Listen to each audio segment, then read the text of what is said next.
മലപ്പുറത്ത് വിദ്യാർത്ഥികളുടെ ഉച്ചഭക്ഷണ അരി കടത്തിയതിൽ റിപ്പോർട്ടർ വാർത്തയ്ക്ക് പിന്നാലെ നടപടിയുമായി വിദ്യാഭ്യാസ വകുപ്പ്. പ്രധാന അധ്യാപകൻ ഉൾപ്പെടെ 4 പേരെ സസ്പെൻഡ് ചെയ്തു.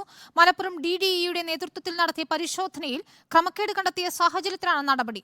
മൊറയൂർ VHM ഹയർ സെക്കൻഡറി സ്കൂളിലെ അരിക്കടത്ത് റിപ്പോർട്ടറാണ് ദൃശ്യങ്ങൾ സഹിതം പുറത്തുവിട്ടത്. Reporter big impact.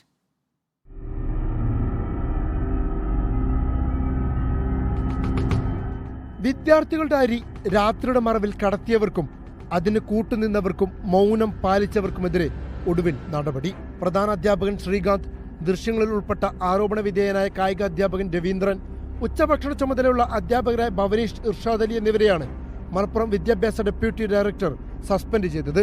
DDE KP Ramesh Kumar സ്കൂളിൽ നേരിട്ടെത്തി പരിശോധന നടത്തിയ ശേഷമാണ് നടപടിയെടുത്തത്. റിപ്പോർട്ടർ പുറത്തുവിട്ട ദൃശ്യങ്ങളിൽ കാമ്പുണ്ടെന്നാണ് വിദ്യാഭ്യാസ ഡെപ്യൂട്ടി ഡയറക്ടറുടെ കണ്ടെത്തൽ. അരി അനധികൃതമായി ദുരുപയോഗം ചെയ്തെന്നും കണക്കിൽ കൃത്രിമം കാണിച്ച് ഭീമമായ നഷ്ടമുണ്ടാക്കിയെന്നും റിപ്പോർട്ടിൽ പറയുന്നു. മിച്ചം വന്ന അരി കണക്കിൽ കാണിക്കാതെയായിരുന്നു വെട്ടിപ്പ്.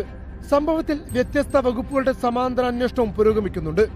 കേസെടുത്ത് അന്വേഷിക്കാനാണ് സംസ്ഥാന ഭക്ഷ്യ കമ്മീഷന്റെ തീരുമാനം. സാമ്പത്തിക നഷ്ടം തിരിച്ചുപിടിക്കാനാണ് ധനകാര്യ വകുപ്പിന്റെ നീക്കം.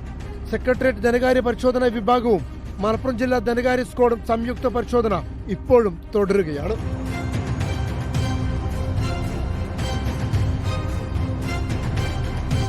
മൊറയൂരിലെ അരിക്കടത്ത് ഒരു ഉദാഹരണം മാത്രമാണ്. സംസ്ഥാനത്തെ പല വിദ്യാലയങ്ങളിലും ഒളിഞ്ഞും തെളിഞ്ഞും ഈ അരിക്കടത്തുണ്ടെന്നത് ശരിവെക്കുന്നത് ഉന്നത ഉദ്യോഗസ്ഥർ തന്നെയാണ്. പാവപ്പെട്ട വിദ്യാർത്ഥികൾക്ക് ഭക്ഷണം ഉറപ്പുവരുത്തുന്നതിനൊപ്പം അതിലാരും കൈയിട്ട് വാറുന്നില്ലെന്ന് ഉറപ്പുവരുത്തേണ്ടതും സർക്കാരിന്റെ ഉത്തരവാദിത്വം തന്നെ. വീഡിയോ ജേർണലിസ്റ്റ് ഉണ്ണി തുവൂരിനൊപ്പം അഷ്കർ അലി കരിമ്പ, ഇൻ റിപ്പോർട്ടർ, മലപ്പുറം.